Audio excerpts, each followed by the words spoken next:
No, man, but you got to keep going. What am I going to do, quit? That's not an option. You got to keep on keeping on. Life's a garden, dig it? You make it work for you. You never give up, man. That's my philosophy.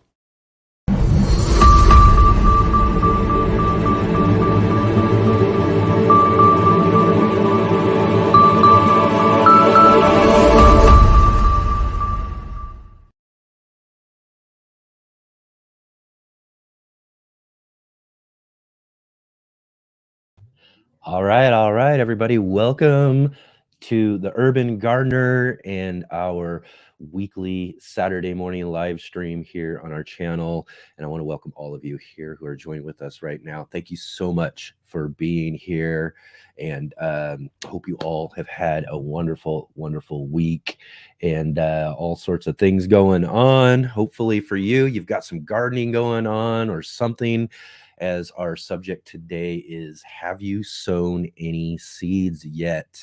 Is it too cold? Have you not been able to do that yet? Or are you living in a place where it's warm and you've been growing already for quite a while, and everything in between? Let me know, jump into that comment section there and let me know what you got growing on. Also, if you're joining here with us at the top of the show, be sure to click that like button. Give us a big thumbs up for the show. And of course, hit the subscribe button if you haven't already. Subscribe to our channel, follow along with all of our garden adventures and our Let's Get Growing show here on the weekends, each and every week here. And also be sure to share with all of your friends. We are on a goal this year. We are going to grow and grow our audience this year. So it's going to be really, really important for all of you who really enjoy our show and keep showing up here every single week and joining in on the conversation to help us get the word out. Share with all your garden friends, let people know, and hopefully by the end of the year, we will have met our goal this year. So we had a really great year last year. We had awesome guests all year long and really met that goal. We're going to have great guests this year, but our goal this year is also to get more people into our community and watching along with us here and getting to meet some really awesome gardeners. That's what we're all about here, is collaboration and sharing and bringing people within the garden community together. So be sure to share with your friends as well too there. And also, too, right at the top of the show every week, I like to make sure I'm giving a big, huge shout out to all of you who are watching our replay. Those of you who can't join with us here on Saturday mornings live, one of the great things about YouTube is that once we're done live, this video is up there and ready for you to watch anytime you like. So all of our replay viewers, I really appreciate. And just get down in the comment section below. Let me know you are here. Let me know what you think of the show. Let me know if you got any ideas, and that goes for everybody. Let me know if you got any ideas, if you got some guests or anything like that you would like to see on our show. Please let me know. I want to know, and we can hopefully get some people that you'd like to see on our show as well too. And as I just mentioned too as well, if you do have any questions or comments, please jump into the chat box there. I'd love to hear from you. And really, questions really help keep the conversation flowing. So bring them. I'm going to jump here into the comments in a moment, and we'll start going through some of those and checking those out as well too. Yeah, I do want to mention one more thing as well too, because we do have our Facebook group. It's a Let's Get Growing group, of course, Let's Get Growing. So it's linked down below in the comments section description of this video or live stream. And you can catch up with our Let's Get Growing group and share all of the things you've got growing in your garden, because I get to share mine here on YouTube with all of you. And then you get the opportunity to be able to share all of your gardens with me in our group. And I really love seeing all that you guys have growing on in your garden. So please do join up with us there at the Facebook group. It'd be really, really awesome to see you with us there. So again, great to have all of you here with me this week. Just really kind of a productive week, actually. I mean, I'm really took some time off, as we've talked about over the last couple of weeks. And so I've really, I've got a list this long, maybe even longer. I don't even know, of things I need to get done. So we're trying to check those things off as much as I can. And right now, is time for us to get started also with starting some seeds, and that's sort of what we're talking about this week is seed starting and getting our different crops started up. And as I mentioned also, here at the top of the show, is that we all live in different places. This is a show that goes out to all sorts of places. We've got, Rob with us over in England, and Jay up in Canada, and friends all over the place, in different places, growing in different areas with different climates. So we all got something a little bit different going on. So I'd love to hear about what you've got growing on, and anything new that you might be growing as well too. So definitely jump into the comment section there and let me know. So let's see here. Let's dig in, see who we got with us today. Oh, let's see here. We've got the Wickershire Off Grid, Wickershire Project Off Grid. Awesome. Great to see you here. And of course, we've got our moderator, Jay, with us. Jay, great to see you. Fields of Gold back with us again this week. Awesome. Awesome to see you. And of course, as I mentioned, Rob's with us here. Great, great, great. Fields of Gold says they're in Kentucky. So there we go. Someone just a little bit south. So you've probably been growing a little bit already or getting things started there in Kentucky.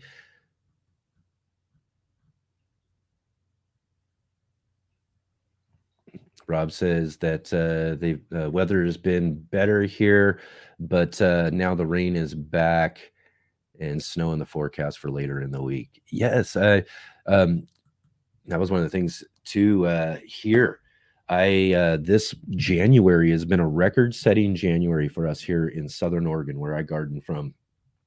The second of the year, we broke a record from over or around 100 years ago. We broke it by about I think like 5 or 6 degrees, and the temperature I believe was like something like 66, 67 or something like that on the 2nd of January here. That's just unheard of. Like I said, 100-year-old record broken by about 5 or 6 degrees, which is just crazy when it comes down to it. But here we ended January just the other day with a 73-degree day here in January as well too. So we've had an amazingly warm January here, and I don't know what that portends for later on down the line as we get towards summertime. We do live in one of those areas where wildfires are just a real kind of situation for us, where these warm summers and especially dry or warm winters, even drier winters, can really wreak some havoc for us later down the road. And so really hoping that things will end up being all right, but it's just something that we're just starting to get used to here over the last several years, is that sort of situation for us here, as the climate is most certainly changing on us.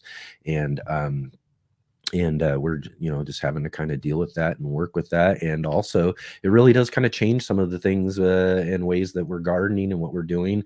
We're getting thrown some of these curveballs when it comes down to it, with this different climate and different weather than what we're normally used to. So we create these habits and these things that we're doing year in, year out in our garden, and then the weather starts changing each season, and we're having to adjust. We're having to figure that out. And that's something I've definitely been working with over the last few years. And hopefully we'll be able to take some of the things that we've kind of learned over the last couple of years, apply them this year, and have a better season through our warmer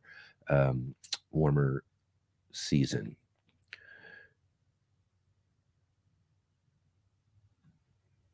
Okay, let's see here.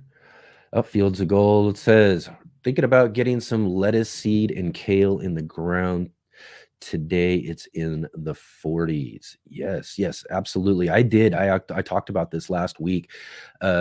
it was warm enough where I was like, you know what, I'm gonna go out and just go spread out a bunch of my older seed that I've got just to see what I might pop up. You know, with really low germination rates. Maybe I'll get a few different things popping up because it's warmer. And so I went and did that this last week, and hopefully here within the next couple of days, I'll actually start seeing some things popping up out of there. But yeah, and then I've also got some other seed starts for those colder weather things that I'm getting started up actually myself in the next day or two. So definitely some direct sowing. We're putting peas. I've put some peas out there in the alleyway garden. We've got these really cool trellises and stuff. So I've put some peas out there. And I did actually last week or 2 weeks ago, got my onions started. So I've got different varieties of onions, and those are actually just growing here indoors under some lights that I have. So so we do got a few things that we've kind of already kind of gotten started ourselves. Rob says, I have sowed my onions, sweet peppers, and hot peppers. Awesome. Awesome. Yep. About to get started with peppers myself too. Definitely. We got lots of peppers. I love growing peppers. It's one of my favorite things to grow in our garden each and every year. I grow tons of different varieties. And right now I'm just trying to like narrow it down. I've got so many seeds that I've collected for peppers over the years. And each year it really becomes a challenge to actually kind of narrow it down to the varieties I want to grow. I want to grow some of my regular ones that I grow every single year. That, you know, just the mainstays that I really enjoy. But also I love to try out new varieties, especially some of the hotter varieties and some super hots and that sort of thing as well.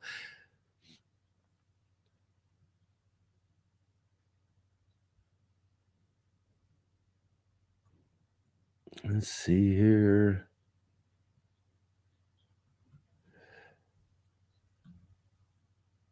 Yeah, and Rob says that he's got they are all growing away under lights in my attic. That's a good spot for a good light station right there, huh? Right up in the attic. Mine is just like it's actually like right behind you guys. I'll have to, you know, I have to get a little video clip or something like that so I can show you the setup. I think after this next week, when I get some of the peppers and everything sown, I'll do a little video clip. Maybe I can share with you all next week and show you kind of what my light station and that setup looks like. Let's see here. We got Wickershire Project, new. Yes, we are being sent candy roaster squash, new to us, and I have a fantastic feeling it's going to do well in Tennessee as our butternut and pumpkin did. I need winter food storage, and this fits the bill. Absolutely. Lots of good squash. In fact, we grew a bunch of squash this last year, and I ended up with a mix-up in seeds. I was just intending to grow some butternut squash and some spaghetti squash, and so we sowed out seeds for those last year. But the spaghetti squash seeds ended up giving me 3 different varieties of squash. One of them I really couldn't identify, so I think it was maybe some sort of cross that maybe happened. And then we ended up with kind of like it would be like a yellow zucchini. And then we got some of our spaghetti squash. So I can see maybe the you know, some things got crossed, or there was just a real mix up with seeds. I know there was a huge issue with a lot of different seed mix ups this last year. So I'm pretty sure that's where I got caught up in that a little bit when it came to the squashes. But we did end up with a ton of great squash that uh, that uh, that me and my friend who are growing out at his place have been really enjoying.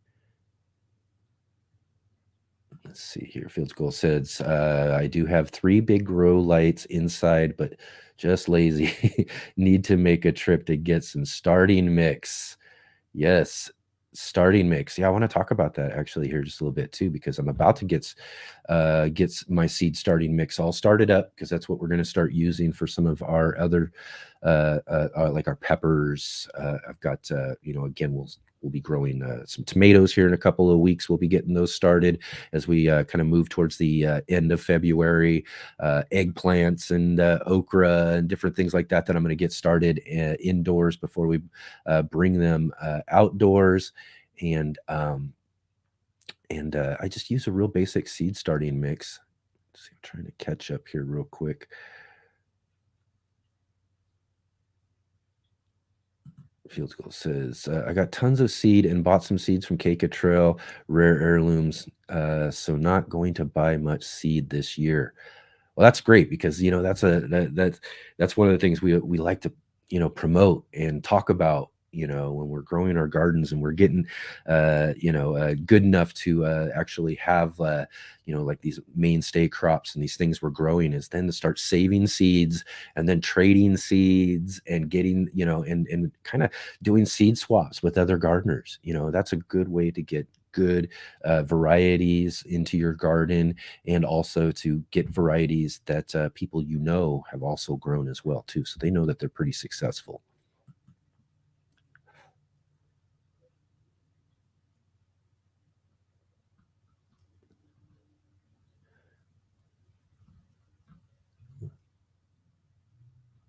Okay. All right. So seeds. What kind of seeds have you got seeds started yet in your garden or for your garden? First thing I'm going to talk about, like I just mentioned, there is the seed starting mix. Our seed starting mix has been, over the last several seasons, just a basic 3-part mix. I use like a cocoa coir. So we'll get those bricks of cocoa coir, we'll soak them down, loosen them up really good. And then what we'll do is we'll add in some vermiculite. I like to use vermiculite in our seed starting mix. And vermiculite really kind of helps kind of, kind of like keep the flow. Plus also it like does a weird kind of 2 jobs. It kind of helps create water flow through your soil, but also holds and retains a good amount of water that you want to be able to keep in your mix. And then the third part that we add to our seed starting mix is worm castings.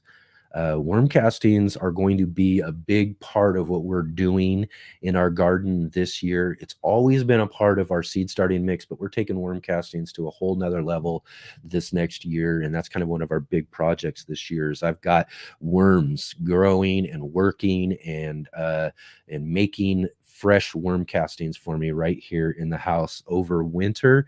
And then we're going to start utilizing a lot of that. But our seed starting mix has been this kind of main, I think what we're doing is like two parts. I think it was like 2 parts.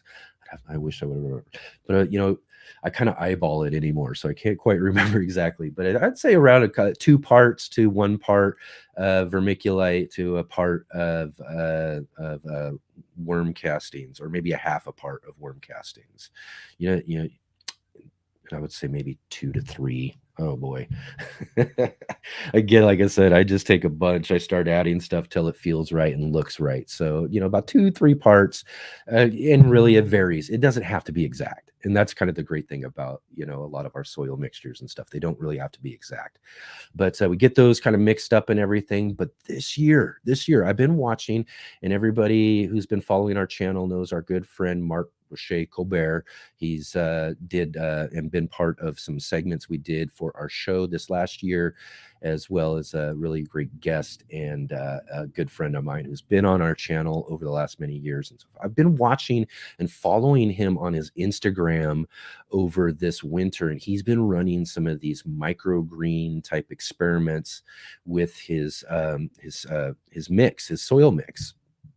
And one of the things that I've been observing, and he's been observing as well too, in these experiments, is what bone meal has been doing for his microgreens. And basically, microgreens are just basic little seed starts, where they're really only growing up to a certain point, and then we're cutting them down and using them at that point, but they are just basically seed starts. So I've been thinking, you know what, let's try this as an experiment for ourselves this year and start adding some bone meal to our seed starting mix. And at that point, if we're doing like a big amount there, is I'll probably, just maybe put a cup or two or something of some bone meal into that into that. So say I'm using parts as like gallons. So if I use, say, 2 to 3 gallons of cocoa coir, a gallon of vermiculite, and say maybe like a gallon of worm castings, maybe put about a cup of the bone meal in there.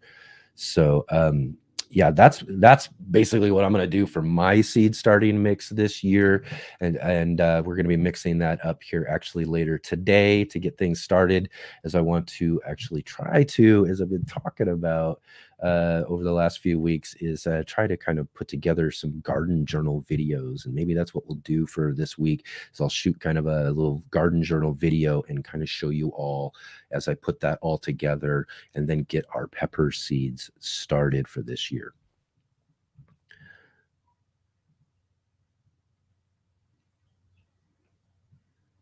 And Jay's showing actually what he uses here. Let's take a look at that. That's he's using 1 part cocoa coir. He's using pumice or perlite, vermiculite, a part of that. And then he's using a part of compost. And then he's talking about it can contain half its volume in worm castings. And then he uses a sprinkle of azomite. See, that looks like a good mix as well too. And again, there's so many different seed starting mixes that you can make and put together yourself. And then he also mentions, and of course, you could use peat moss instead of cocoa coir. And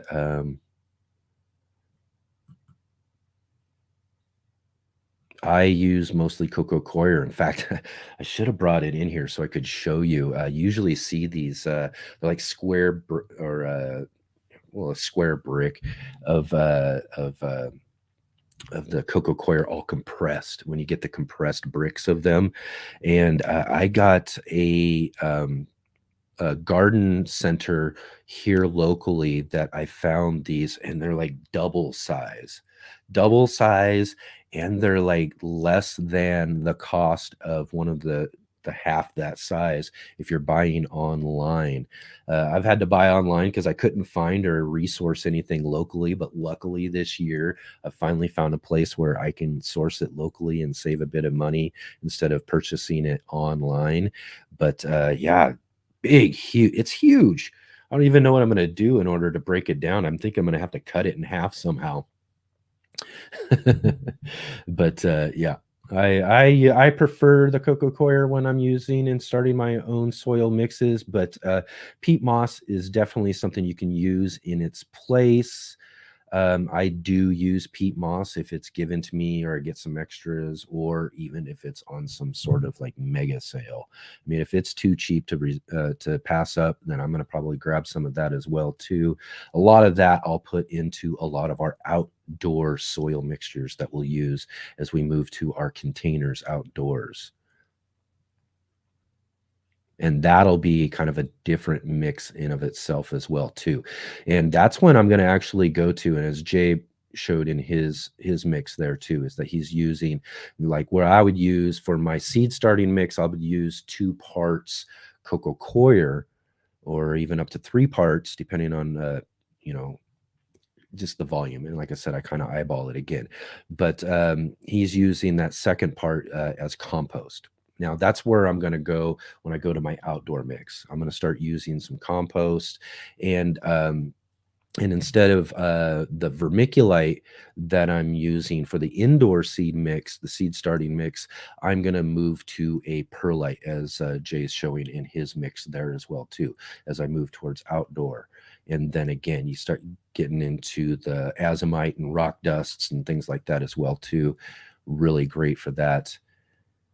And then from there, again, as I've talked about when we come to fertilizing and all of that, we've used regular, just, I mean, I keep things really inexpensive. I'm not trying to really overdo things or try all this other stuff that a lot of people talk about. I found a lot of success in a lot of the simplest stuff. And so we've used just regular organic fertilizers throughout the season. And this year, again, we're going to be, switching out from organic dry fertilizers just as an experiment this year, because I want to see how well it works versus what I've seen over the past few years with the organic dry fertilizer. We're going to go right to utilizing worm casting teas. We're going to start making some worm teas to start feeding our plants throughout the year.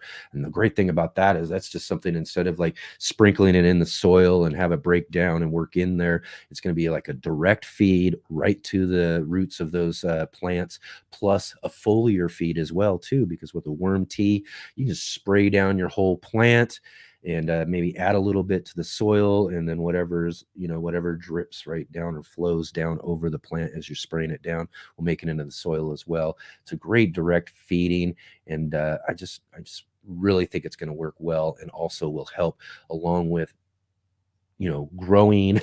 I'm still trying to find the right word, but we're growing our own worm castings. We're growing worms. We're making our own worm castings. So, if you get a setup like that and you can start producing your own worm castings and make worm teas to feed your garden with, I mean, you're making your own fertilizer, and we're bringing the cost of growing our garden down, by a lot, actually, because some fertilizers can actually start to get to be pretty spendy. Let's see.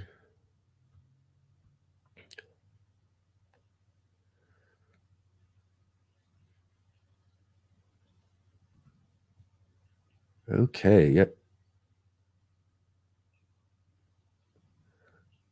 Let's see what Jay was saying. A few industrial size strength bags help contain opened, unruly, huge bags of peat, vermiculite, perlite. Bulk bags can lower the cost. That's right. Absolutely. And always keep an eye out there. I mean, it gets to be the spring season as we're really getting the growing season going. It's one of the things I try to do at least once a week, is as I'm cruising around town, I drop into some of these garden centers I like to go to, and always just kind of look around and even ask. I mean, like, do you have any broken bags? Do you have any discount bags? Do you have any of those sort of things when it comes to all sorts of different soils, the peat moss, even when it comes to some of those fertilizers, whatever, just look for some discounts. Keep an eye out for those discounts.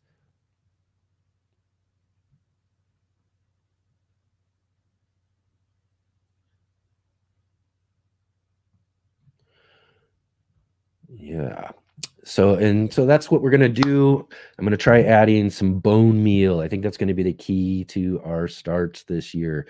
Like I said, I've been watching Mark's little videos he's been putting on his Instagram, and it just seems that as he adds those that bone meal, those do just almost twice as good as ones you're just doing in regular seed starting mix. So that's what we're going to do with those, and hopefully we'll give our our starts just a really good start to the year, and and hopefully have some great plants to put into our garden as we move towards spring.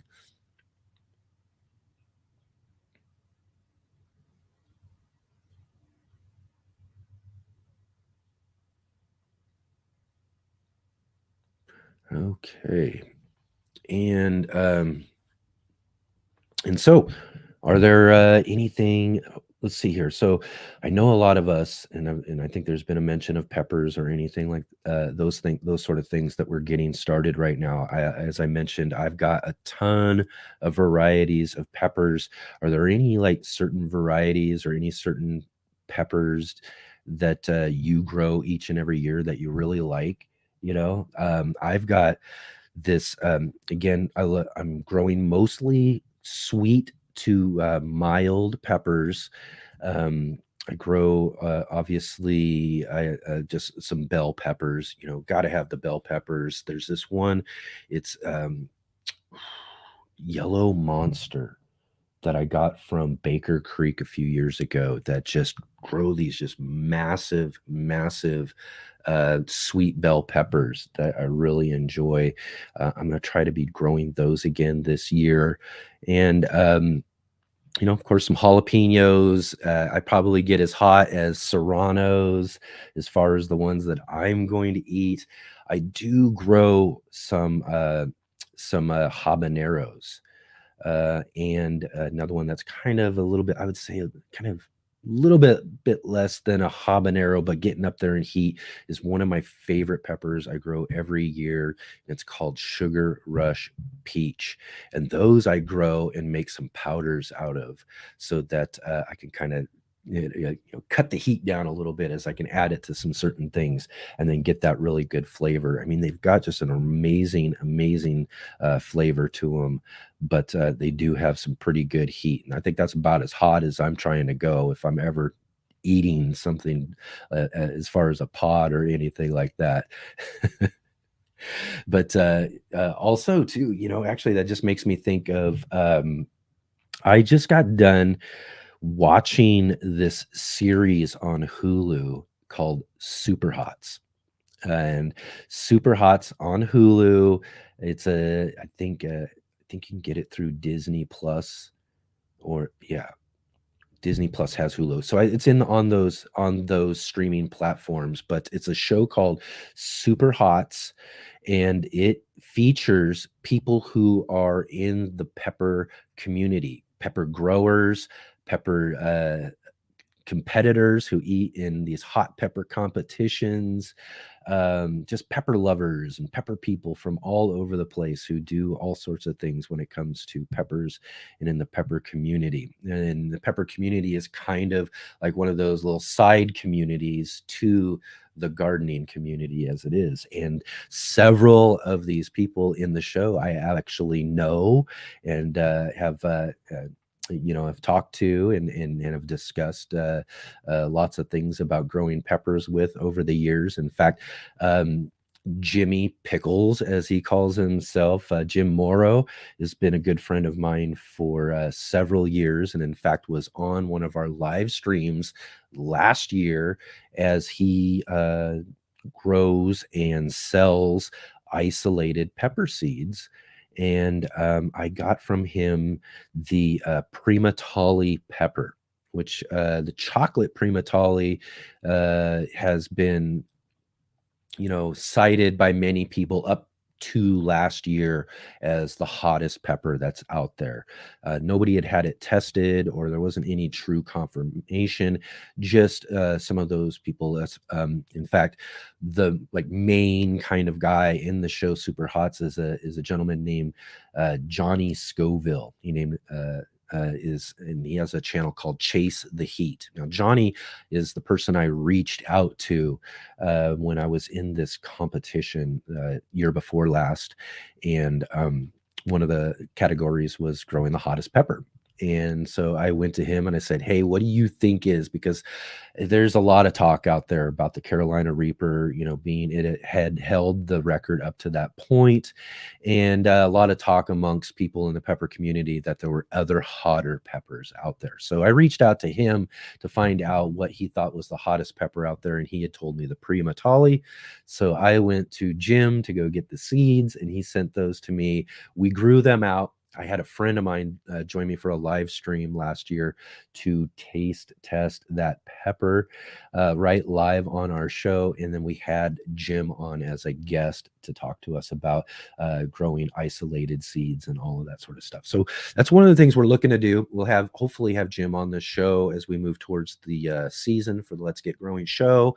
And hopefully Johnny and some other people. I'm hoping to plan maybe kind of a cool pepper weekend where we can have some of those folks from the Super Hot Show come join us for the show and talk all about the show and growing peppers and all of those things about it. But it was great to kind of see that and watch that show and see some people that I know on this like Hulu series talking all about peppers and the love of spicy things and all of that. And really cool to see some friends. And in fact, one of the cool things about that show is that they kind of follow along with Jim and a few other people who are growing peppers as well, as Johnny's going around trying to find what he can pinpoint as the hottest pepper to what would be the hottest pepper to compete with the Guinness Book of World Records at that time was the Carolina Reaper at that time. So when they filmed it, which, you know, those shows they film, you know, well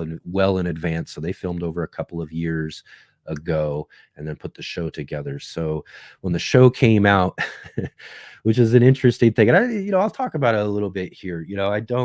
I don't like to delve in or take sides or anything when it comes to certain things of controversy, I suppose, other than actual growing information out there that I think is important for new gardeners to know. But the pepper community can be really competitive, and there were a lot of discussions about what happened around the Carolina Reaper and how it got developed and then became the Guinness Book of World Records, and how that whole process worked out.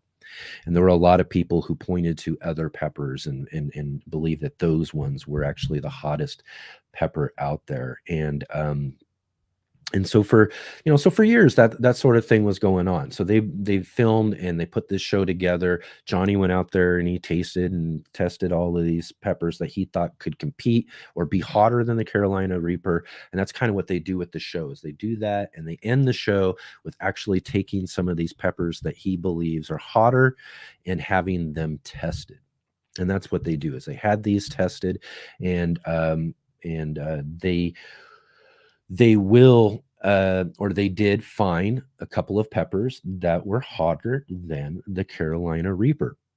But the pepper community, being the way it is and as competitive as it is, the person who grew the Carolina Reaper had been producing and working on other peppers that they knew were hotter than, and I know it's already been mentioned here, I think Jay just mentioned it as well here in the comments, but he grew another pepper called Pepper X, and he had been teasing, putting it out for the last several years. I mean, several years. I've been following along and hearing about this pepper that's supposed to be,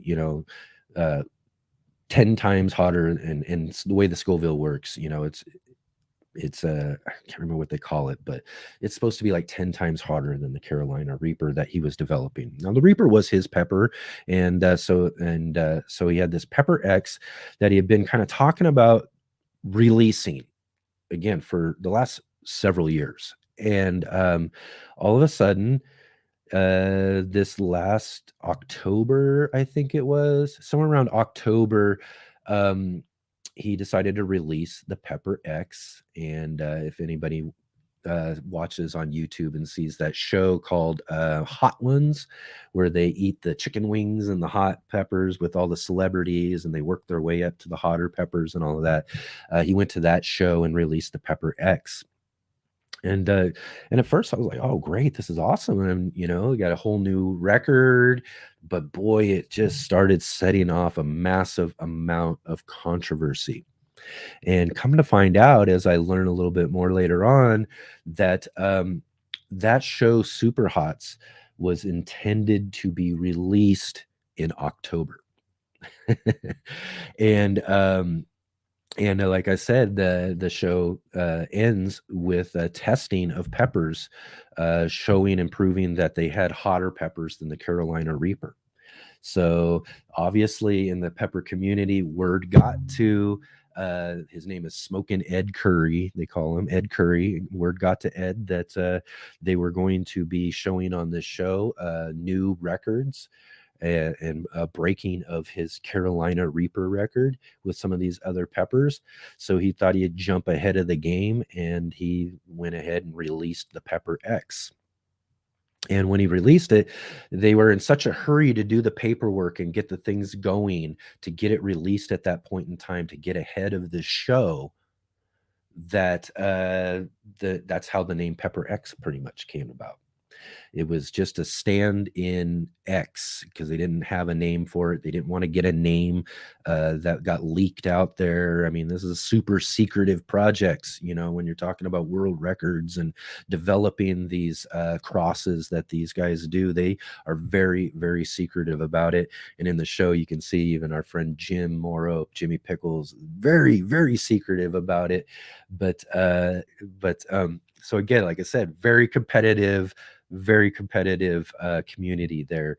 And so he jumped ahead, and then at that point in time they held off the show to kind of, I don't know what, to do maybe some other edits or something like that. But I just thought it was kind of interesting that that he had jumped in and hurried to make sure that he could get this Pepper X out ahead of the show.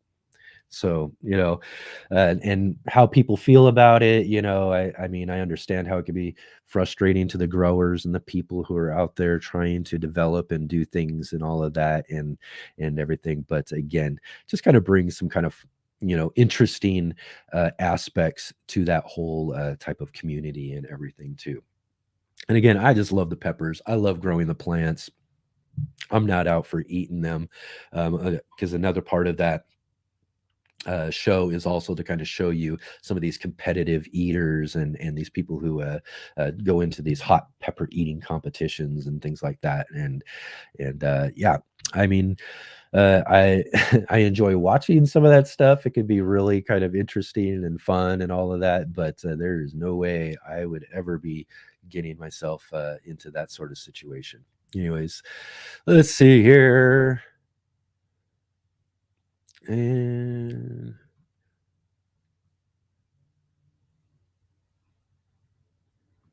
Jay says he grew sweet shepherd's peppers for the first time. I haven't heard that variety. Shepherd peppers. Sounds like a fun new one to try. Let's see where Shire Project says ultimate super hot pepper reminds me of dudes putting bigger and bigger tires on their trucks. That's right. It just seems like you're going a little too far, right? But you know, hey, you know, if you got the stomach to be able to do it, which, you know, a lot of that shows you that these people put themselves through a lot of pain to be able to participate in some of those competitions like that. Let's see, Fields of Gold says anchos, 3 years now, poblanos and pumpkin spice, Baker Creek. I've been wanting to try Sugar Rush Peach for years. That's one of Jesse's favorites from Roots and Refuge. Yes, yes. And jalapeno is my limit. Yes, I completely agree. I could do just a little, like I said, I could do a little bit hotter than the jalapeno, and you know, I do like that good kind of spice up to that level right there. I mean, I think that's where the spice is good. It's enjoyable. It's tasty, you know. But when you start getting up above that, it really, you know, the taste can go away, the enjoyability starts to go away, and I think really the limit, ultimately the high limit, comes with those Sugar Rush peaches for me. That's as far as I'm going to go, and that's going to be on a rare occasion that I'm going to actually go there. In fact, I had a cross that happened in my garden a few years ago that grew as a volunteer, and I just decided to let them grow, and it ended up being this interesting, strange-looking cross. And so I was, you know, and I didn't grow too many things hot in that area, so I uh, wasn't thinking that it was going to be very, very hot, but I knew it, you know, had a chance of being pretty spicy. And it must have crossed with one of those habaneros or something, because it ended up lighting me up when I tried it like live on. I think I tried it live on our videos here on the Urban Gardener channel a few years ago. One of the few times you'll catch me trying something hot on video. Let's see here. Yeah, Jay put a link there to that show, Spicy World of Pepper People.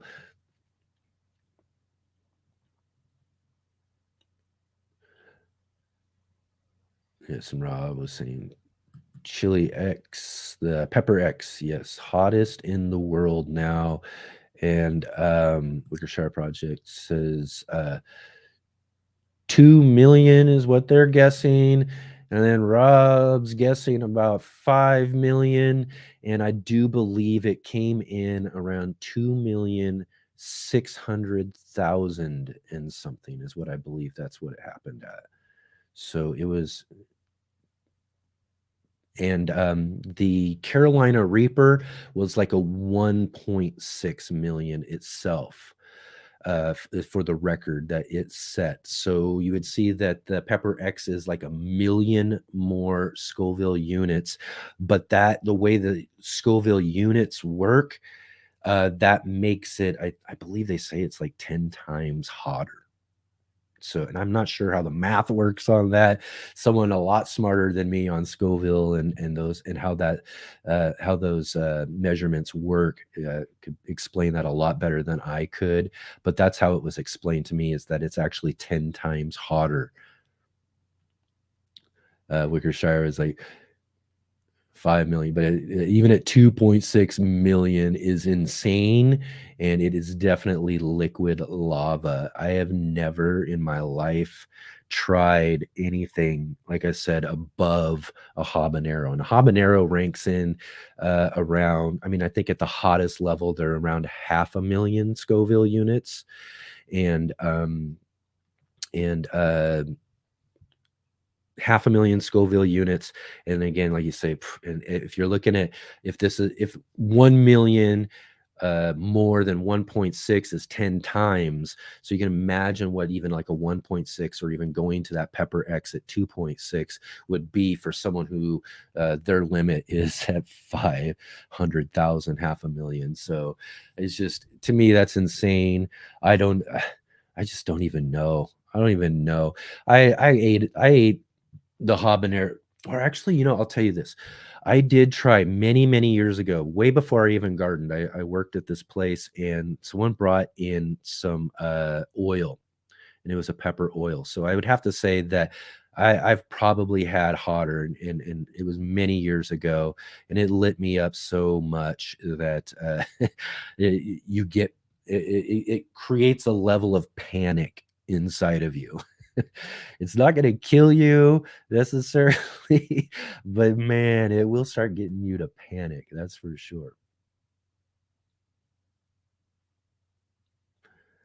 Let's see. Oh, it looks like we have had Tony in here. Hey, all, sorry I'm late.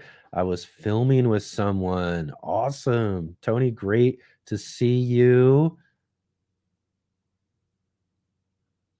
Great to see you here.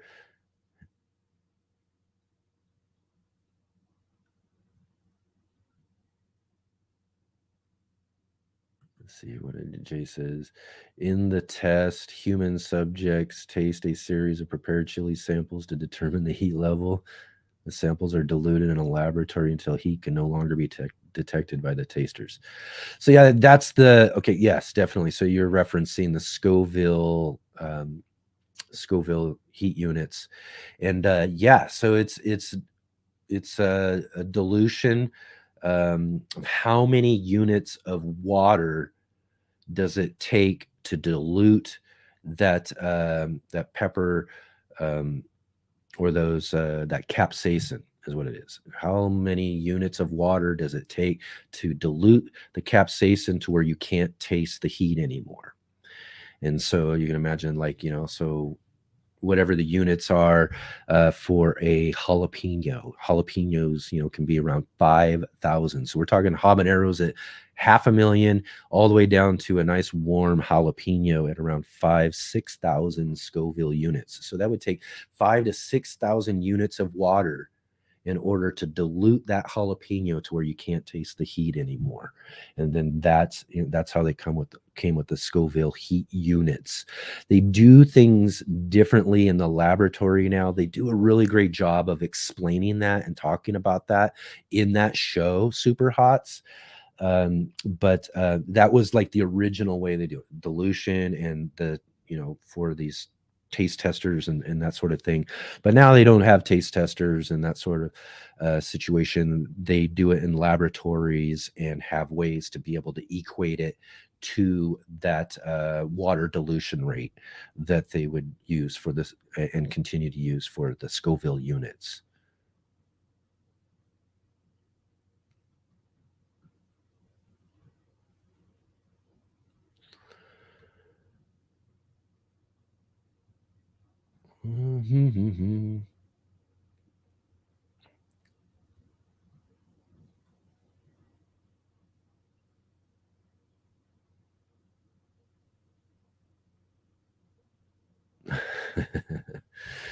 All right. Yeah, yeah. But again, just really fun, to grow peppers ultimately for me. I grow some of those super hots, like I said, with the Primatali I tried for that competition, but I've grown other super hots. I've grown the Carolina Reaper out. I've grown the competitor, the pre 7-pot Primo, and some of these other ones. I'm really looking forward to this one called JP Piranha, which I'm going to try as soon as our friend Jimmy Pickles releases it.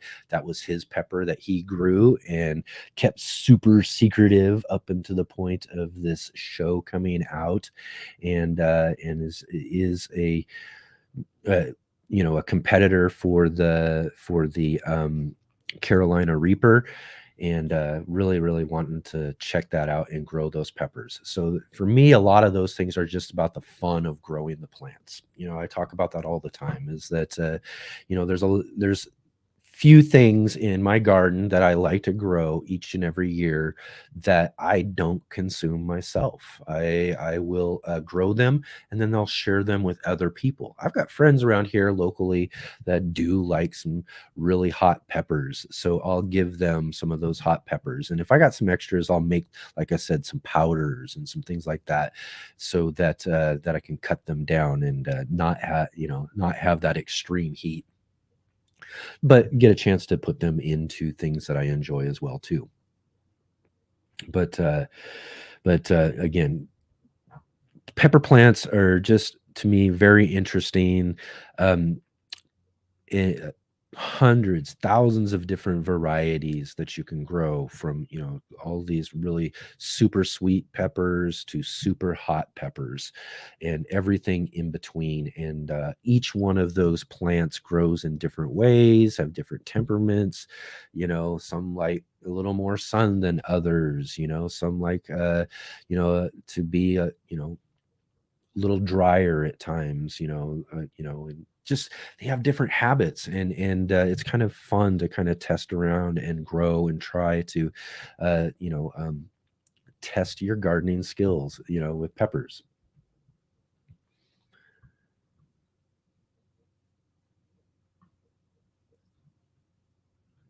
Awesome. Oh yeah, Fields Gold said this to Tony. I was actually, what I read is he said he was filming with someone there. I actually thought the very same thing. Simplify. You're gonna have to give us a hint to who you were filming with. Ha ha ha. and And then Tony tells us, yeah, I was filming a 2-hour episode with Grow Big TV. It will be out Tuesday. And Grow Big TV is our good friend Joe. Joe from his channel, also called the Garden State Gardener as well too. Um, Joe must be out working right now. I'm surprised we're not seeing him in here at the moment, but yeah, I'm gonna have to check that out. Really awesome to see that you were collaborating with Joe there too. And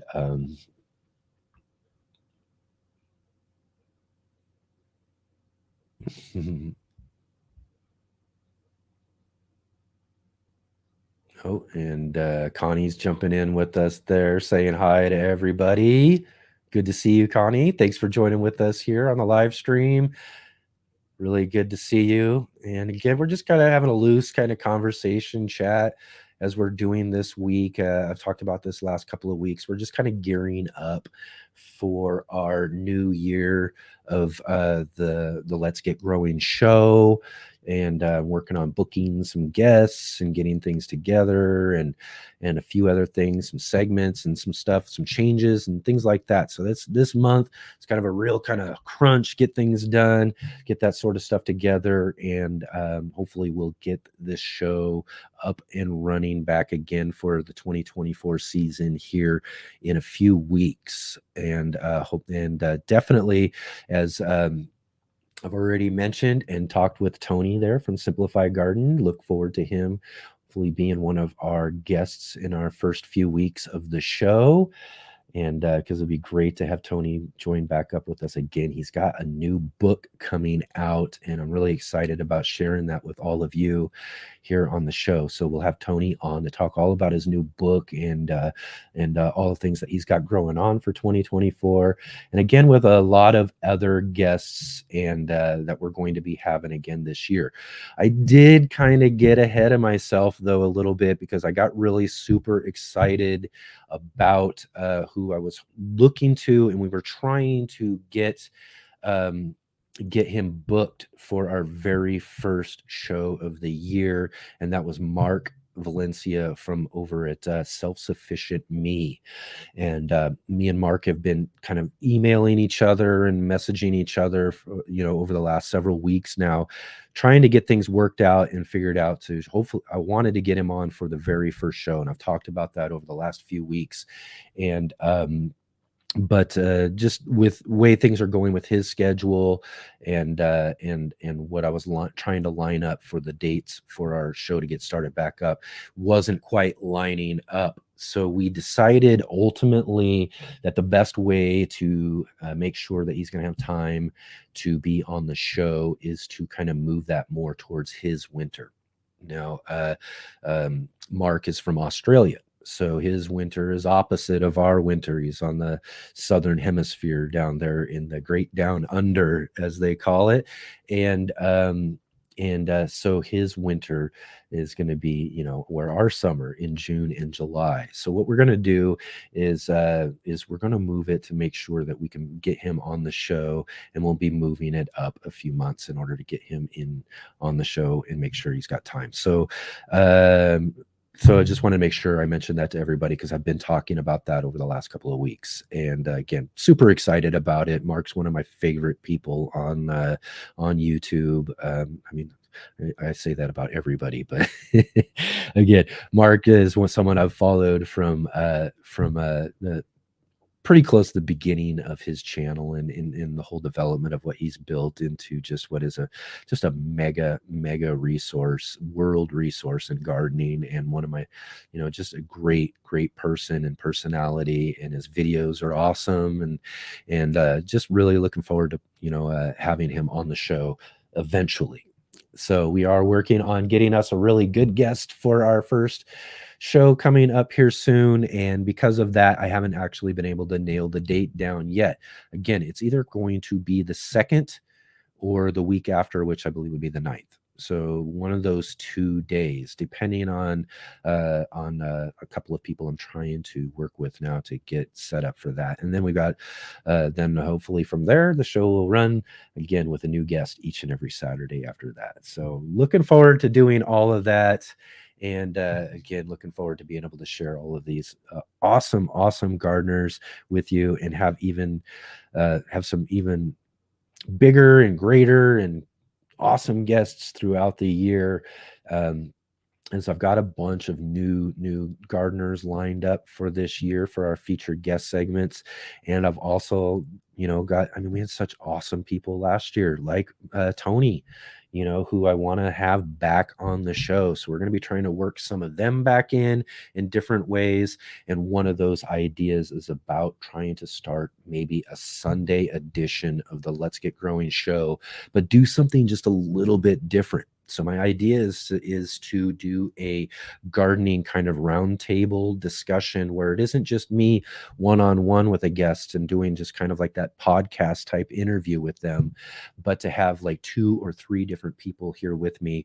And what we'll talk about each Sunday is something going on in the garden, some sort of garden subject, and we'll kind of dig deep into those garden subjects with some of these guests and everything. And for that Sunday, what we'll also do is I think we're planning on it to be, and I don't know if I've mentioned this yet, but we're trying to plan on it to be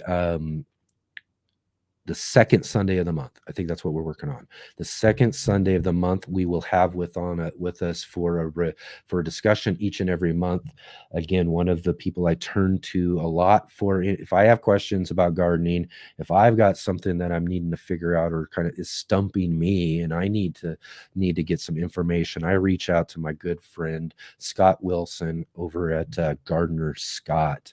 And so Gardener Scott's going to be joining with us on the second Sundays of each month for our Sunday edition to kind of have a discussion and do a Q&A and just answer questions for gardeners and do that sort of thing, but have them on regularly with us each and every month on that second Sunday. It's going to be a real valuable resource for our show. So I'm really looking forward to being able to do that, and a bunch of other really great things too. So again, I'm really looking forward to getting everything started back up. But until then, I do enjoy these kind of real loose discussions, live streams too, as well. So it is something I've thought about, maybe even setting up another day or time for the Urban Gardener channel itself.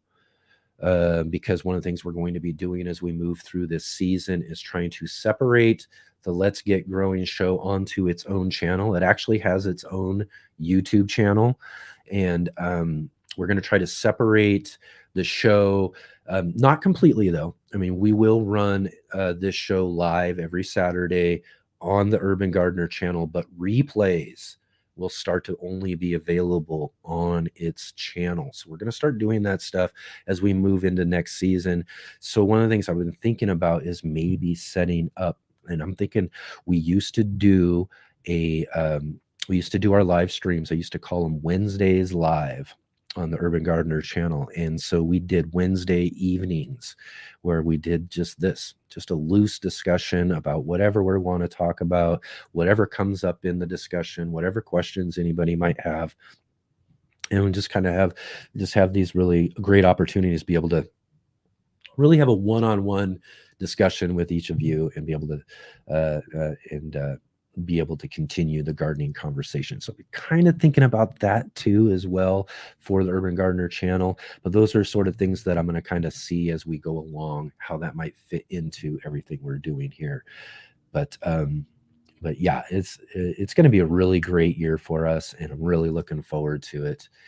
And pop this up here. Tony says, Scott is such a great and knowledgeable gent. Yes. As I've told Scott a few different times, I call him the quintessential YouTube gardener. He is the quintessential YouTube gardener. There's a ton of people. I like to consider myself a very knowledgeable person and can help people with a lot of different things in the garden myself. And there are a lot of other people who do great work. Tony, yourself, you're an amazing resource on gardening as well, and lots of people out there. But when it comes to the Gardener Scott, he's just the guy. He's the one I turn to if I need to figure something out, or if I have a question or something stumping me in the garden.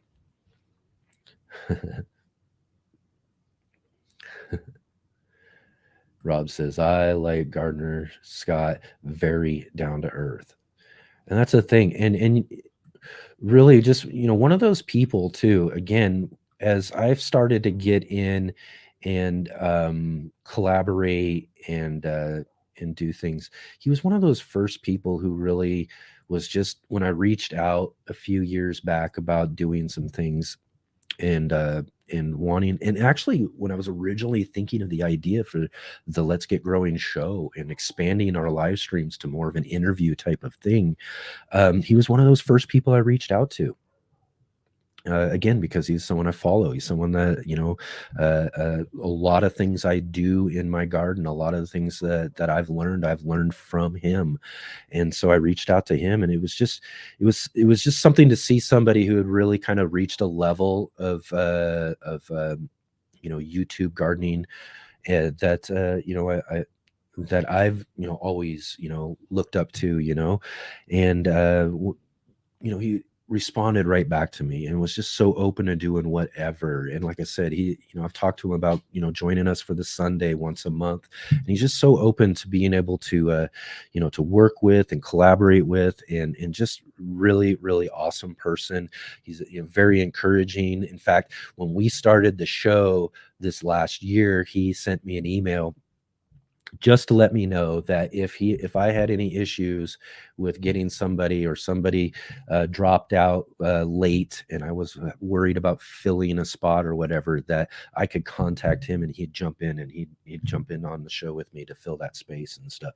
And just to reach out to me like that and to do that, I thought it was just amazing. He's just a really great person, an absolute mensch, as they would say, right? Yep.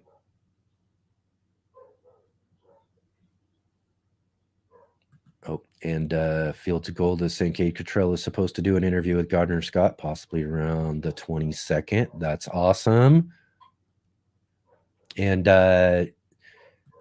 that's cool to see too. Gardner Scott, Kate Cottrell, and a few other folks. We had Scott Head from Black Gumbo Southern Gardening. Let's see, a few other people as well too, who are a part of the IV Organics affiliate. I guess we call it the affiliate family in a sense, as we are. We get on and do some of these affiliate live streams that Charles from IV Organic puts on to, kind of where we can all get together and then kind of look at where things are going and that sort of stuff as affiliates for the IV Organic company. And it's kind of fun to get on these live streams with everybody through Zoom, is what we do those. And it's really cool to kind of see some of us to be able to get together and do some of these interviews with each other and to connect with each other. And it's really cool to see Kay finally starting to embrace the interview and the interview live stream that I've been on a few of her recent ones, and I've also reached out to her and let her know, and we've talked about it, is to help her out so she can figure out this StreamYard program here so that she can utilize it for her live streams as well too. So I'm hoping that that we'll be getting together and helping her out with that soon, and she can start having lots more guests, and we can really spread the collaboration around in our community, and a lot of us can really get a chance to be able to have really fun discussions with each other, along with all of you as well too, who really get some value out of it.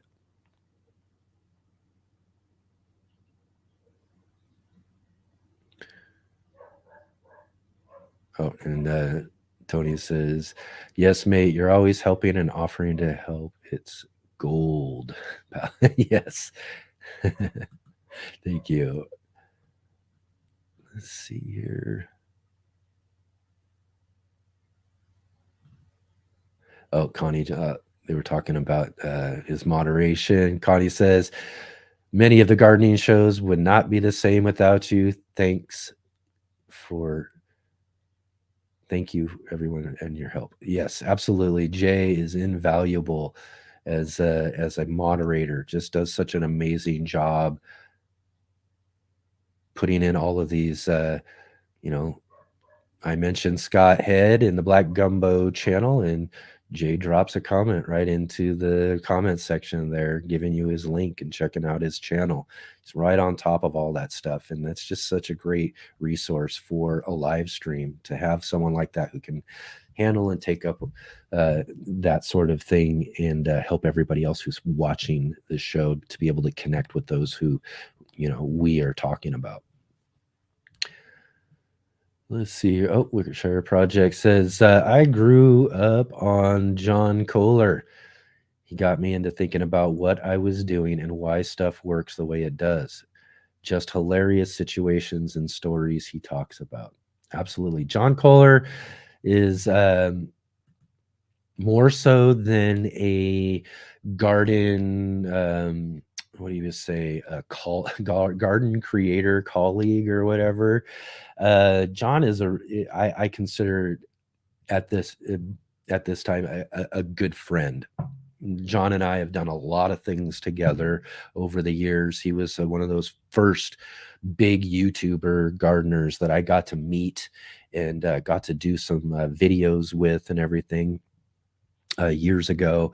I had a chance through one of his friends to go over to his front yard garden up in Northern California, a garden I remember watching him build those beds and put that whole thing together, and to get the chance to go into that garden and to help him out. I mean, we just went there to do some weeding and get things cleaned up, because he's got two different homes, two different places that he kind of bounces back and forth from. And this day we had the opportunity to go over and just kind of help him out, get things together. And there's a good group of us there. And it's just, again, you talk about how cool and awesome the gardening community is, especially these creators like Gardner Scott and all of that. John, I was over at his place, and I met him at the Heirloom Exposition just months prior, and mentioned to him that I had my own little channel, and I only had I think around 300 subscribers. And so I'm in there working and helping him weed and plant some plant starts in his garden. And he walks up to me and he says, "Hey, didn't you mention to me before that you had a YouTube channel?" And I was like, yeah, I got one. This is a little one. It ain't nothing like yours. And he looks at me and goes, "Oh, that doesn't matter. You want to do a video?" And I was like, "Do a video? You mean do a video with me?" He's like, "Yeah. You want to film a video with me? We can do one right here." And I was like, "Yeah, absolutely." I love sharing this story because it just kind of, it really kind of goes to what kind of a guy he is and all of that, and how cool how cool he is. But I set up the camera. We talked about peppers. We've been talking about peppers today, and it just, but we did a little video, my first video with him, talking and discussing about peppers. I asked him a bunch of questions and about growing peppers and all that sort of stuff right there in his front yard garden, and finished the video up. And as I go to turn off the camera, I noticed that I think the power, I ran out of power. And the way I was filming on an iPhone, so you use the front directional camera and you don't see the screen because it's on the other side, because the better camera was on the front. And so I didn't see the power go off during the interview. So, we finished the whole thing and noticed that it went off, and we missed the whole interview. And I was like, "Oh man, I can't believe it." And he's like, "What's wrong?" And I'm like, the power went out. I didn't get most of it." And he goes, "Oh, that's no problem. Let's just do it again." So I went and got the other camera I had that had full power. We brought it out, filmed the whole thing again. And just goes to show how really cool he was. But um, when we finished the second one and I had it all done and I was packing everything up, I was like, "All right, I got it. I got everything. We got this one." And he's like, "Yeah, but I think the first one was better." And he was just joking. He was totally joking and laughing and everything. But it was really great that he was really cool to do that for me at that point in time, as I was just getting started making videos and all that sort of stuff. But since then, we've met up at almost every Heirloom Exposition since, and I help him film all of his videos and his tour videos of the Heirloom Exposition. I've been to visit him a few other times in Northern California at that property, and a few times down in his property in Las Vegas. And we've done several videos for his channel and my channel and all that sort of stuff. And and gone and done other things besides gardening. When I was in Vegas, we went to go see a show at one of the casinos, and hung out together. We've gone hiking in Los Angeles together, and done some of those things. And just, just a really great person, and at this point I really consider a really good friend.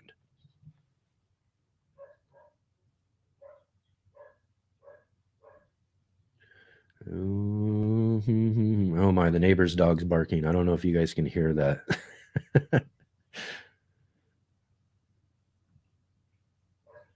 All right, here we are.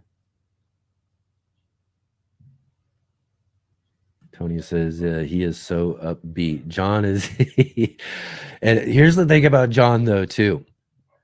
I'll tell you, just give you a little secret of his. John is, and it's, as you're saying, upbeat. When you see him on his videos, just upbeat, ready to go, all that sort of stuff. But John's just regular guy like anybody else, that sort of thing. And he just has this way of being able to just, and maybe some say I've got a similar thing, and it might be true for a lot of other people who do creation or videos and things like that as well too. But when the camera turns on, to be able to kind of lift it up and to be ready and to get going and that sort of thing. And John is a pro at that sort of thing. I have d- I've done a couple of those where he walks around the heirloom exposition, and I film him. I just follow him around and film him, and in between we go to these different booths and these different places to do these different little segments for what he wants to do. And in between we're just discussing and talking and oh this and that. And sometimes I this like even this last year is just like the energy was he didn't really feel he had the energy, that sort of thing, as we're moving between different things. But as soon as that camera hits, boom, he's on, and you can't even tell. And I tell him that all the time. I was like, man, I don't know how you could do that. Me, I mean, I think if I was in a mood or if I wasn't feeling it, I think I just have to put it off, more so than just, trying to elevate myself to that sort of level.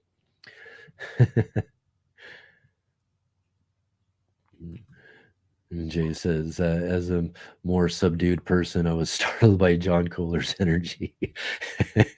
And again, yeah, I mean, and that's the thing. He's got that real kind of just salesman type energy. He's ready to tell you. He's ready to give you what you need to know, that sort of thing. And it's just really great. I think it's a great thing about his personality.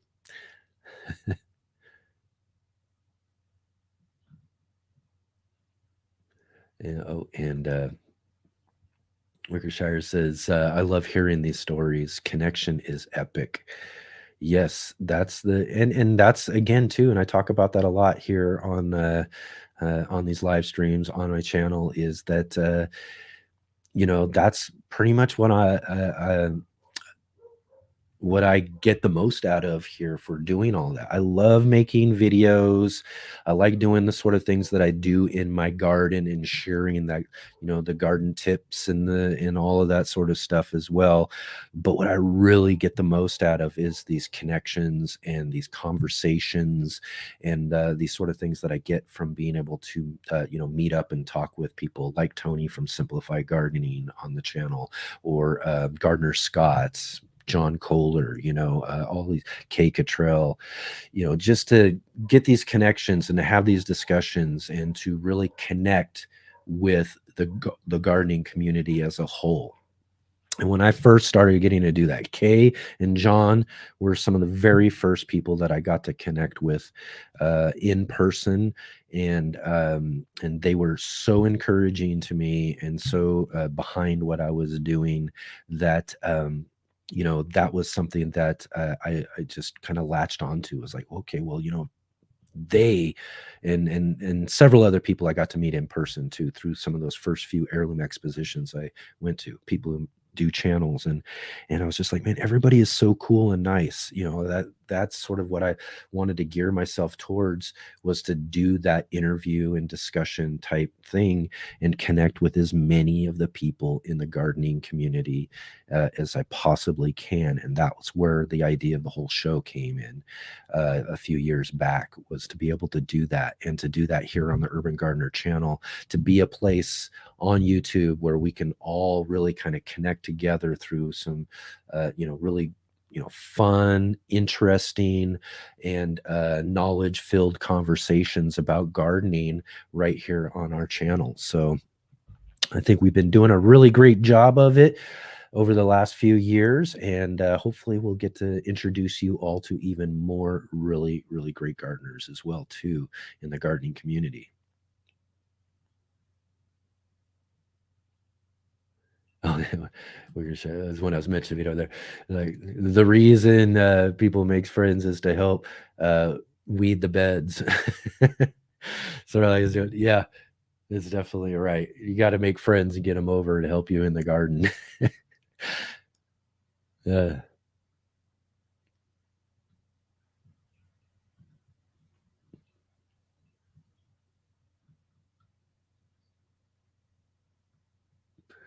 Okay. Oh, yeah. Yep.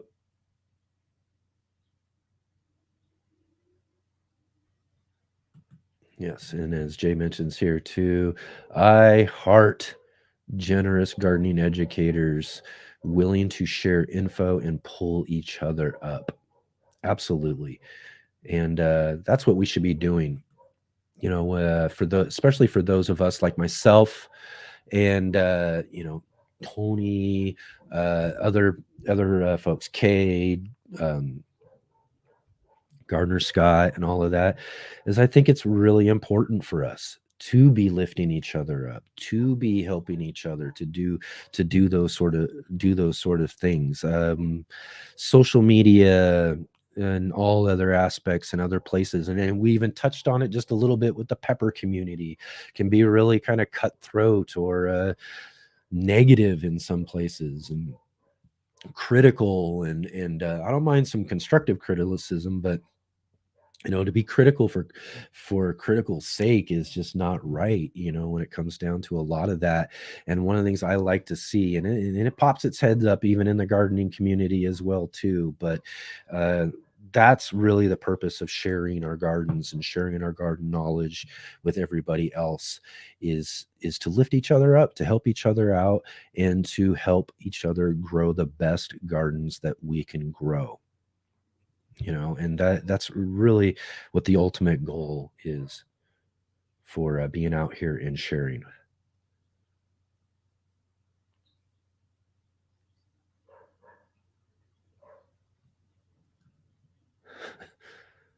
And Jay's responding. This is, I guess I do not have the social skills to attract people to go over and weed for me for free. Oh, I need to find. I do. That's the thing. I do need to find some local friends. Maybe I've put on some, maybe some sort of classes or something. Maybe find some way of getting people over here and help me do some weeding or something. Trade them some garden education for some weeding. Oh, I hit the wrong one. Oh, sorry.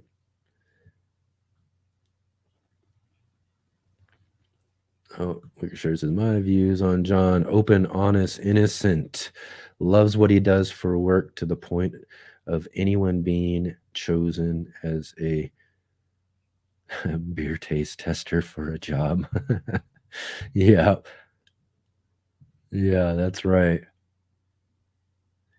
But John is, I mean, that's the thing about him. And just, and again too, as I've gotten to know him behind the scenes, behind the camera and all of that too. Just a really genuine person. And again, just really willing to do a lot for other people, and to help people, and he truly believes what I've just mentioned there about how that's what we're here for. That's what we share for, is to help encourage other people to grow their best gardens and to be there, and to and he's done a really great job of that over the years.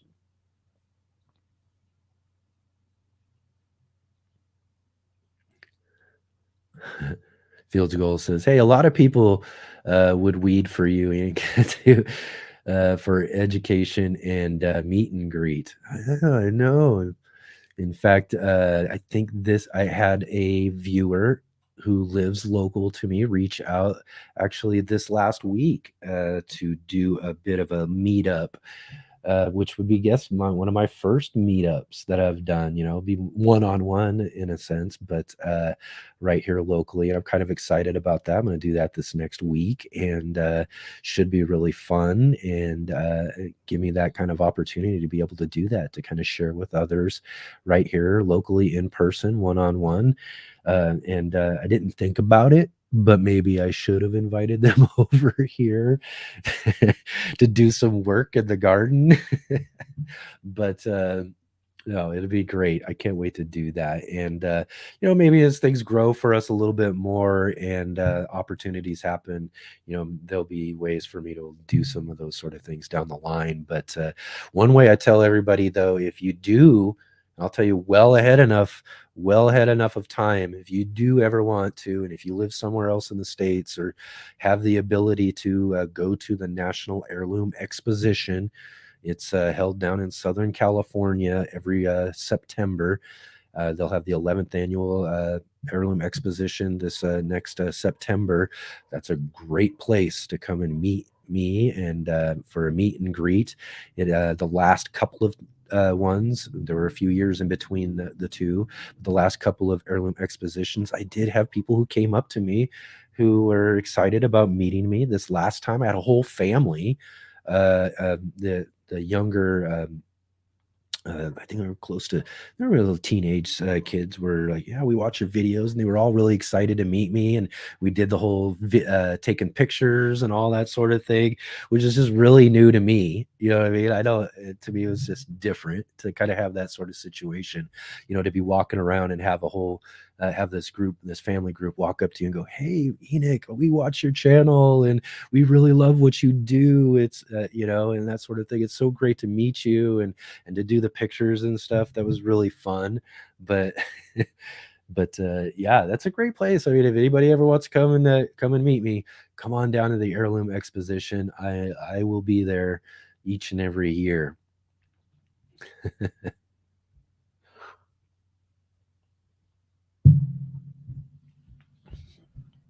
And Jay's like, fanboy, fangirl for Enoch. Yes. A little different for me. Again, I'll take you back to when I first met John, though, was at the Heirloom Exposition. And I went down there. It was good. And that was one of the main things. I mean, I had heard about the exposition. I'd watched those videos from the years prior. This was in 2017. And I'd watched his videos for those up prior, but when I started my channel, I told myself, okay, that's what I'm going to do at the end of the year.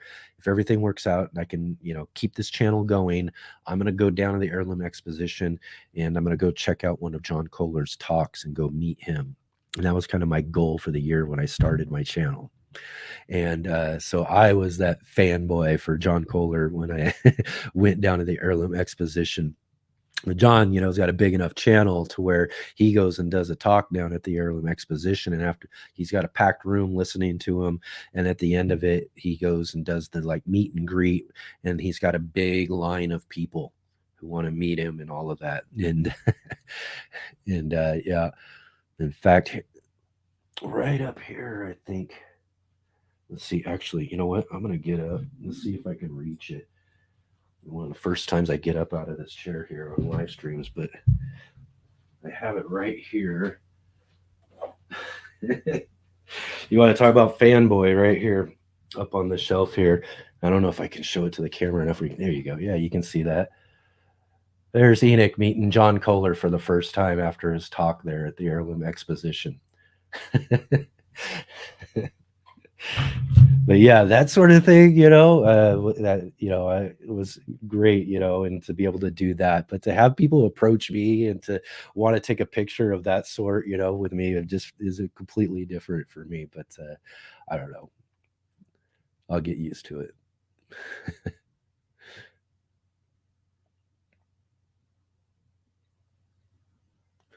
Oh yeah, work says genuine. One perfect word. You nailed it. Absolutely. And that's right. He's genuine.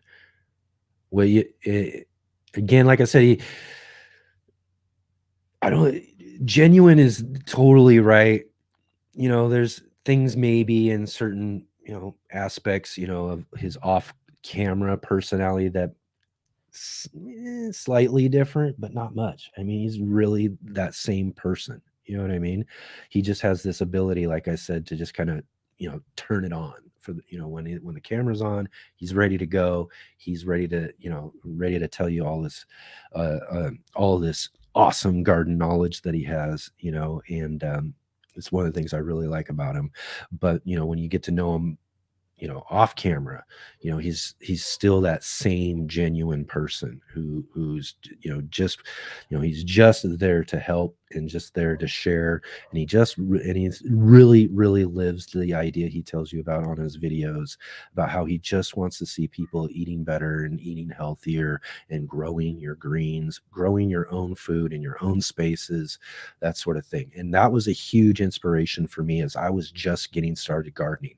As I turned to YouTube to learn things and find things, I found John's channel, one of the first channels I found amongst many. But that was the thing that I connected with immediately, was his genuine want for people to grow and have better gardens, to grow their own food and to learn to connect with their food sources better. And he was a huge inspiration on that.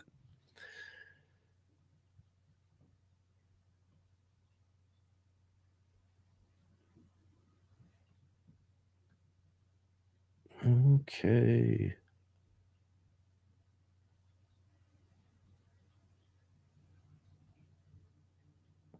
Oh, yeah, actually, okay, that's a good one I missed here. Jay was mentioning about he would like to see Kevin from Epic Gardening do tutorials on how garden educators can grow a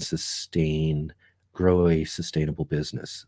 Yeah, I would eat those videos up right now. That's the challenge for me, is to be able to turn all of this into a business. And that's been what I've been trying to do over the last year or so. And I could definitely use some real good pointers. Love to do that. In fact, hopefully someday we'll be able to get Kevin on to the show and kind of talk to him about how he built his epic gardening empire.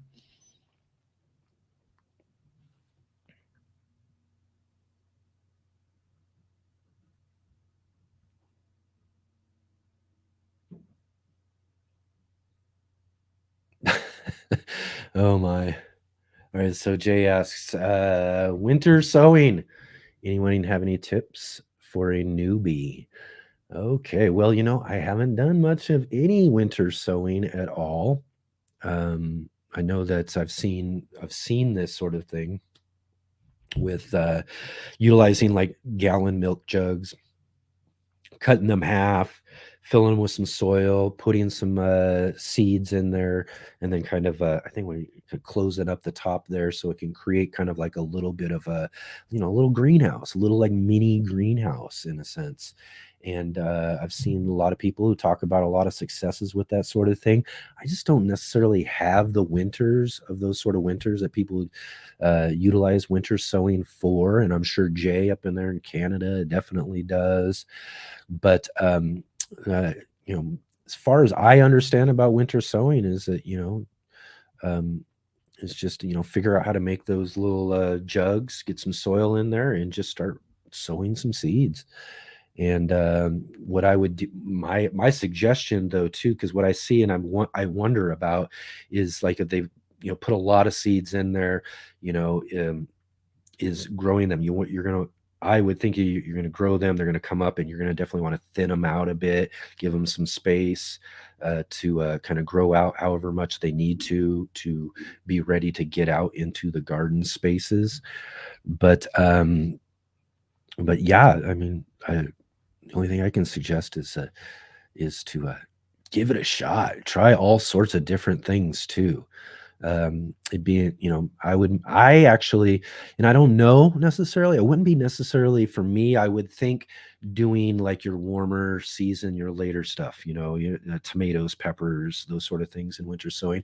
I would really gear it towards more of your climate stuff, your brassicas, your greens, spinaches, things of that sort of nature, is what I would be doing in a winter sowing project if I was in an area where that would work. But this response here to Wickershire says, winter sowing, move where it's warm year round. End of story. Yeah. If only we all could, right? We'd all love to be living in climates where we could be growing all year round.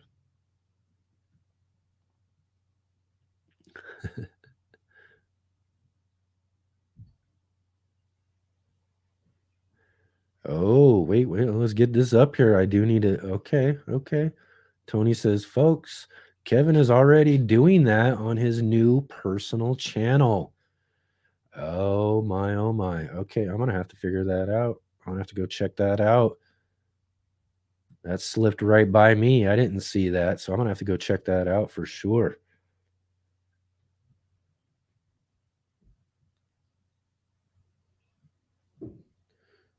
I think I did hear something about him starting a different channel, a personal channel, because I know he does have, like, he has the epic gardening and then the epic homesteading. So this must be another channel besides those.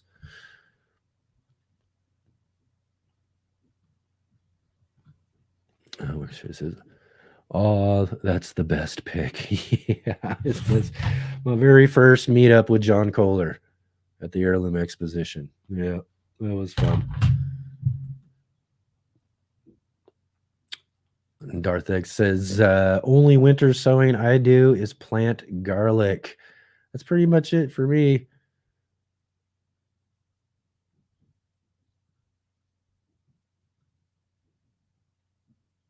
Oh, and yes, Jay did get us a link in there in the comments there. Kevin Espirito's musings on life, business, finance, productivity, philosophy, and more. All right. Well, I'm going to go over there. I'm going to subscribe and check out some of that stuff because, again,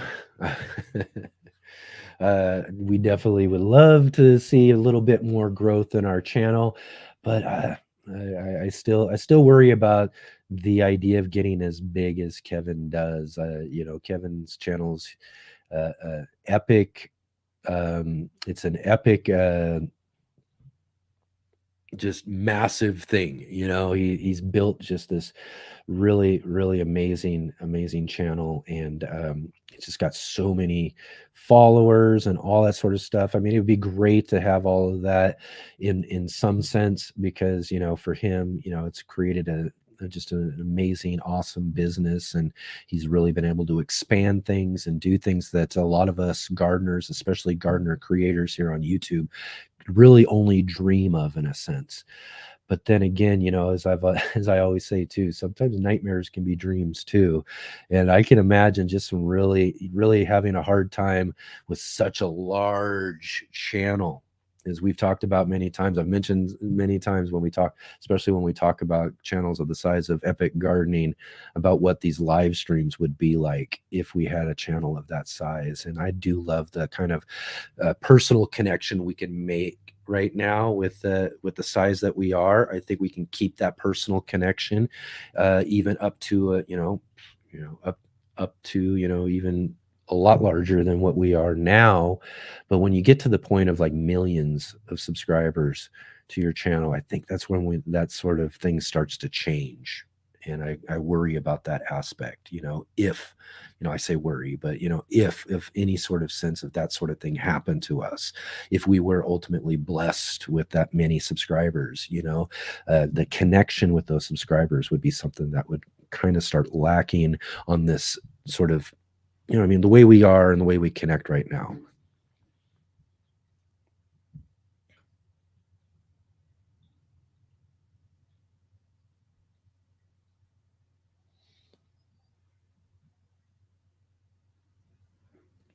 Darthex mentions that he was planting walking onion bulbs yesterday. Awesome. I need to try some walking onions sometime.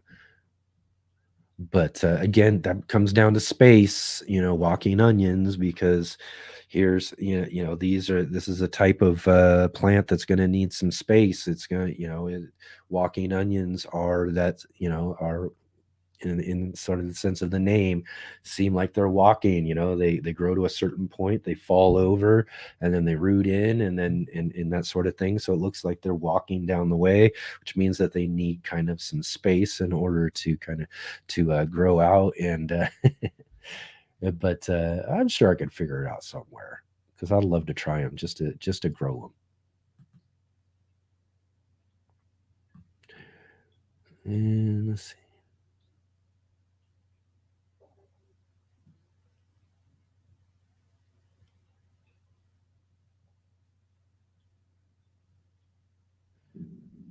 And let's see here.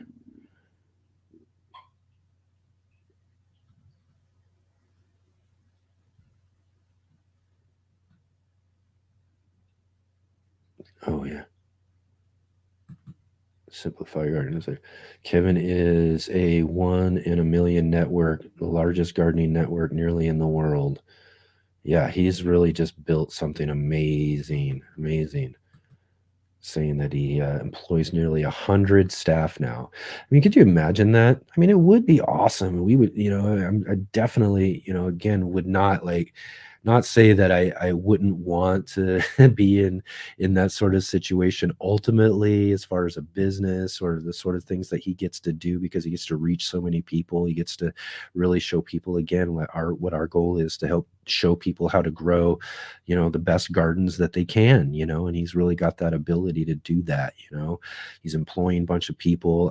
He bought botanical interests seed company this last year, so that's a part of his whole network as well. And networking and doing all sorts of things with all these different gardeners, and things that he's doing with his channel now is just really, really awesome. I mean, like I said, I certainly wouldn't I certainly wouldn't, not want that for ourselves here on the Urban Gardener, in a sense. But at the same time, the thing I think I worry the most about, again, too, is that kind of personal connection that I get so much out of with where our channel is today.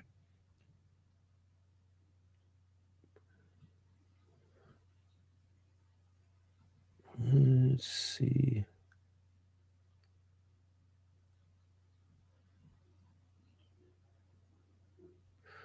Yeah, yeah, and Jay says here too, when you get to the level of success of Kevin, you need a whole different set of business skills to manage so many elements and people. 2.7 million subscribers, so many media followings, employees, etc. Yeah.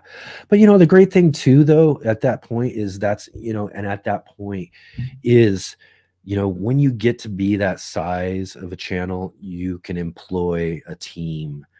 you know and there are certain aspects of this channel, that even at the size I'm at, even at trying to accomplish some of the goals that I'm trying to accomplish, I could use a few people around me as well too, to do some things, and to kind of take some of the weight off of me, when it comes to trying to accomplish some of the things that we're doing, because this is all a one-man show here on the Urban Gardener channel, until we do get enough growth and enough to a level where we can start bringing some people in meaningfully, to be able to help with the sort of things that we're trying to accomplish. So, I mean, that is the aspect of that. You're able to do more, you're able to build up more, because you've got to, you're able to build a team around you to be able to do that sort of stuff, so.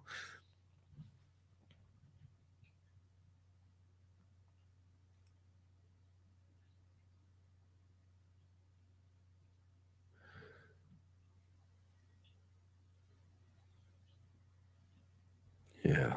All right. Well, I'm not even paying attention to the clock today. Just going on and on and on. But we are at that point here where we're hitting up to about the end of the show. And so, unless anybody's got any last minute questions or anything for us here for the show, um,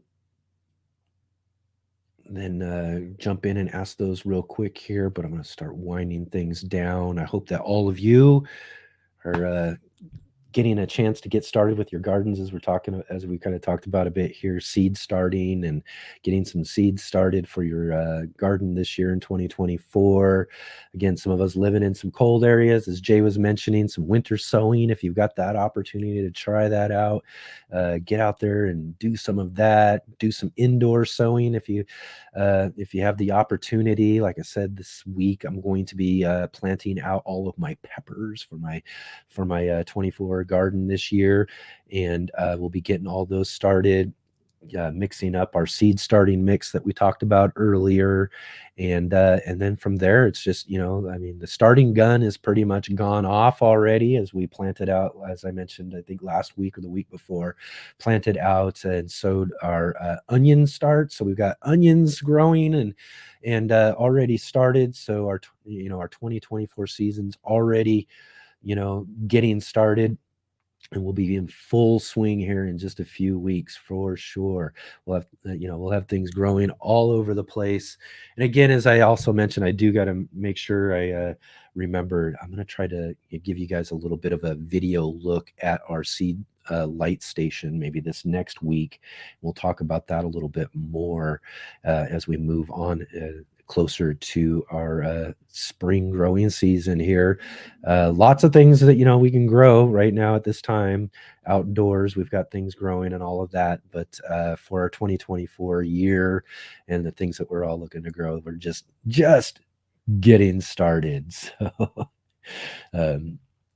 I'm really, really looking forward to a lot of that sort of stuff, and looking forward to being able to share all of that with all of you as well too.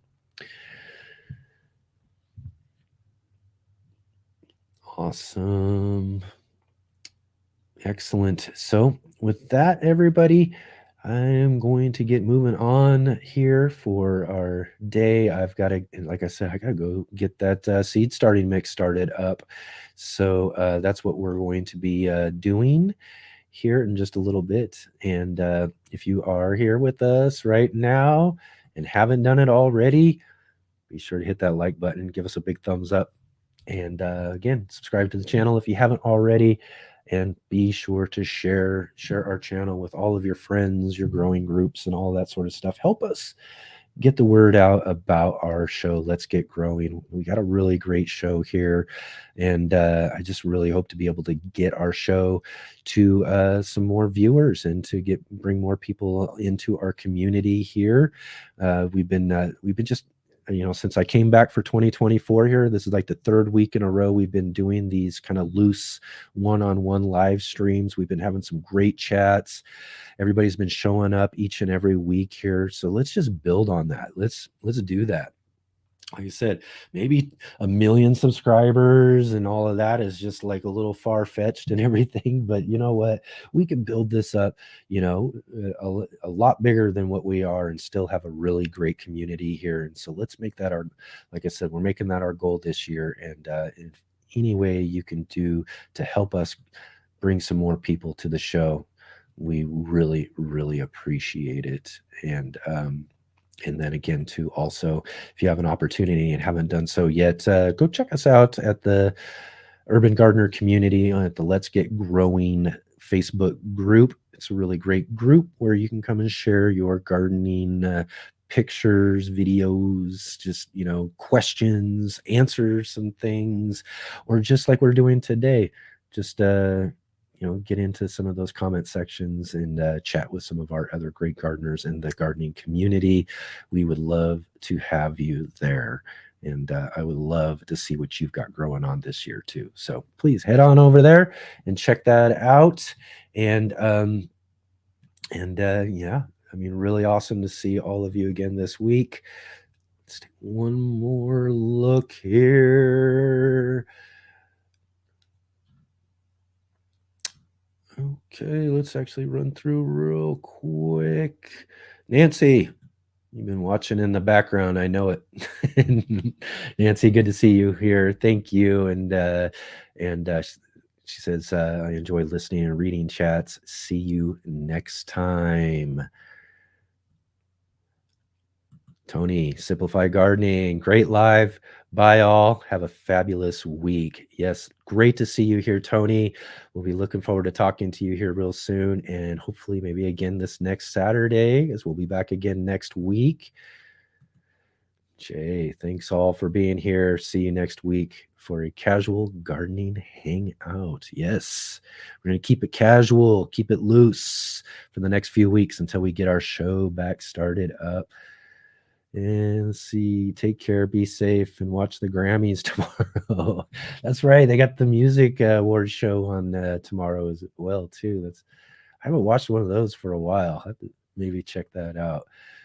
Rob, another great live again. Thank you. Yes, Wickershire. So awesome to see you here with us this week. Good chat with some success to growing food this year. Nearly died in 2023. I need to grow. Yes, awesome. Well, stick with us. We're going to grow awesome this year, and we'll keep it going, and we'll have you all here this next week. And yeah, we'll see all of you then next Saturday right here, 11 a.m. Pacific Standard Time on the Urban Gardener channel. We'll see you next Saturday.